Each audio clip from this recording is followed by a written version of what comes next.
Oh, hey guys, thanks for tuning in to another episode of Nev's Garage. Now, if this is your first time joining us here on our channel, please hit that subscribe button and also toggle on that little bell. That way you'll be notified when our next great video comes out. Don't get too excited about the future though, because right now we've got a great episode you can watch right now. This is an SH9 Forester with the EJ253 engine. Now, everyone knows that it's really important to keep your coolant system serviced, right? Now, part of that is the hoses, of course. Over time, hoses deteriorate, and if they fail, they can cause catastrophic engine damage, causing you lots of money.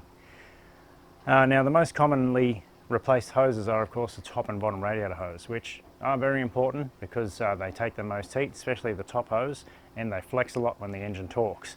But there are other hoses in the system that are just as important, one of which is the heater hoses, of course. Now, as of today, I haven't been able to find an aftermarket source for heater hoses for these EJ253s, but I think I've come up with a great solution. Got some hoses here we're going to make work.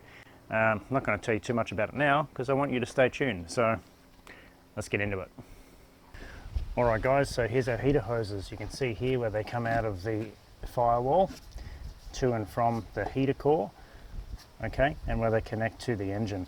Now the top one here from the engine is coming from the top of the crossover pipe, okay, which is our heater inlet. Rightio, at the bottom, that's a heater inlet, and our heater outlet is at the top of the heater here, and it comes down, which is our bottom hose on the engine, which leads to our drawdown on the water pump. Now it's probably worth noting which is which so we can connect them the same way. That's going to prevent us from backflowing our heater core and washing rubbish out of the core and into the rest of the system.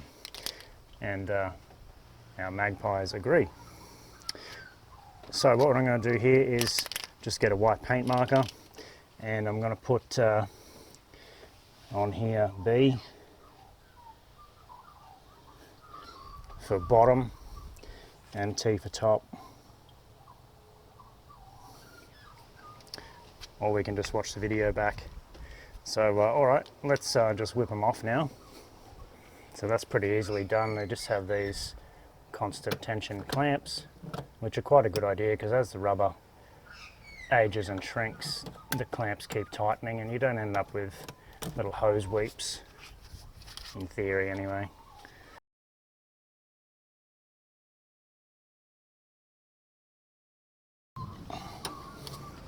So we've got all our clips loose now. We should be able to remove the hoses. Now they've been on there for 14 years now, so they will have stuck to the pipes a little bit, but a bit of a wriggle should get them off. So at least the pipes on the engine are steel, so we can be a little rough with them. Now we've drained the water out of the system by dropping in the bottom hose off. But there may still be a little bit of water in these if this is a low point, so just be prepared for a bit to drop out.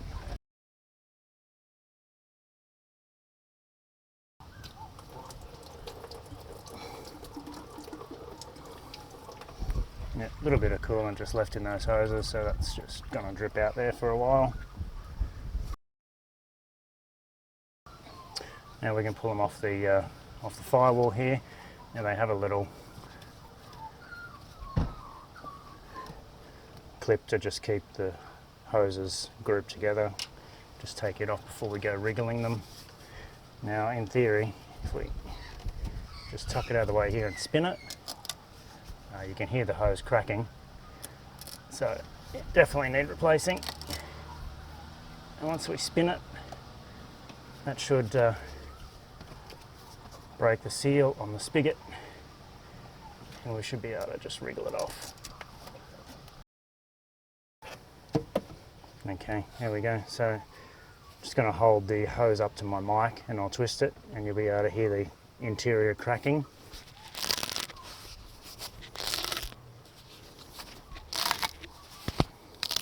Hear that? So definitely, well past their expiration date, all right? Second one. Like that. All right, they're off now. Okay guys, so we're going to keep our original clips and reuse them on our new hoses because I just think they're really great, these constant tension clamps. So those hoses, you know, keep them for a souvenir, fling them over a rainbow, whatever you want. We don't need them anymore. Alright guys, now here are our new heater hoses. Now these hoses are off a Series 1 Impreza or Forester, so either a GC or an SF. Now they're a little bit different shape, but we're going to be able to make them work, okay? So let's adapt them in there now, alright?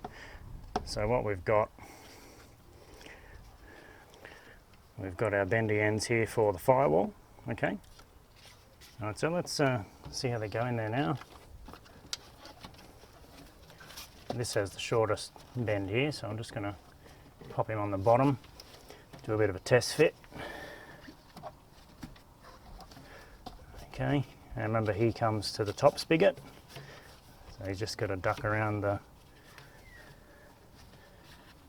ATF dipstick like that. That's pretty good. Now this one has a little longer radius, so he's going to go on the top here, I think. And remember, he goes to the bottom spigot. So once we've got this one in place, like that, is this one gonna cross over enough to fit on there?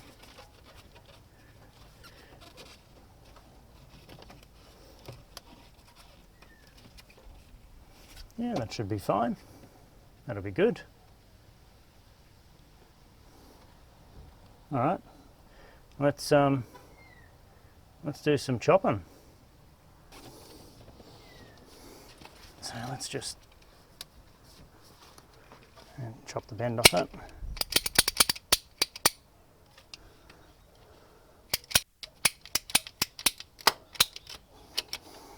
Keep that, it's a nice new little right angle bend. Okay, so we're just going to push him on here for a bit of a test fit, like that. Looking good so far. Now this one, he's going to sit over there and it's going to clamp down on that hose, so let's cut the bend off him.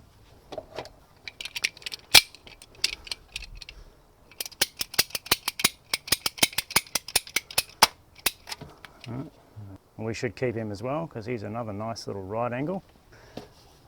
They always come in handy. So let's just test fit him on here. Like that. Alrighty. How good's that?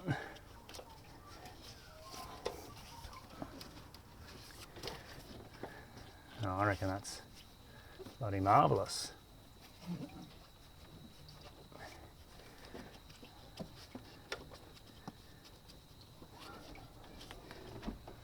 Oh, that's great.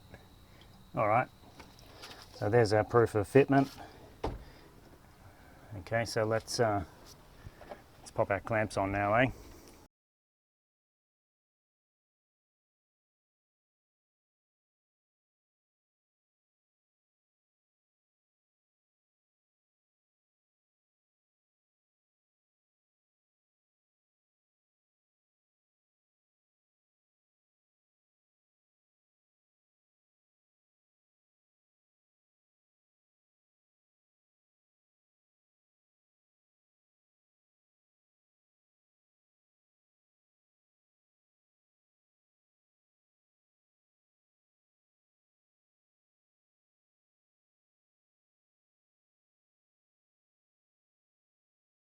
Alright guys, so there we are. There's our new heater hoses and they fit in there. They fit in there beautiful.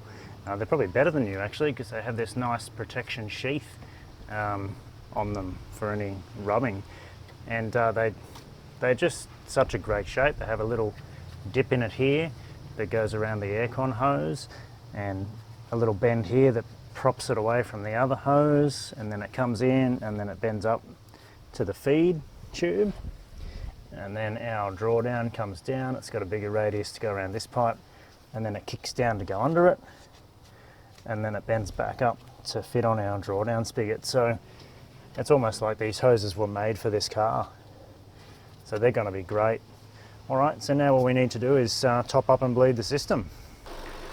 All right, so once she's bled,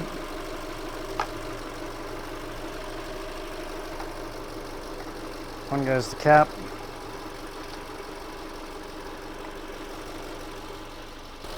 The cap's back on, it's under pressure. So now we just run it up and cycle the fans. That should happen about 95 degrees. And we can check that now because of our coolant temp gauge. If you haven't seen that video, check out the link in the description.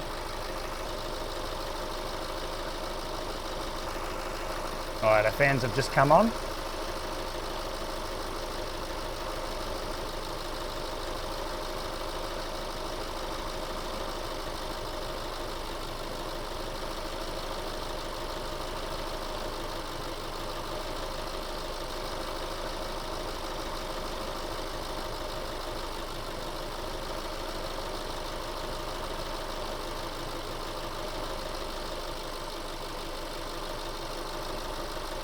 And they've just turned back off again.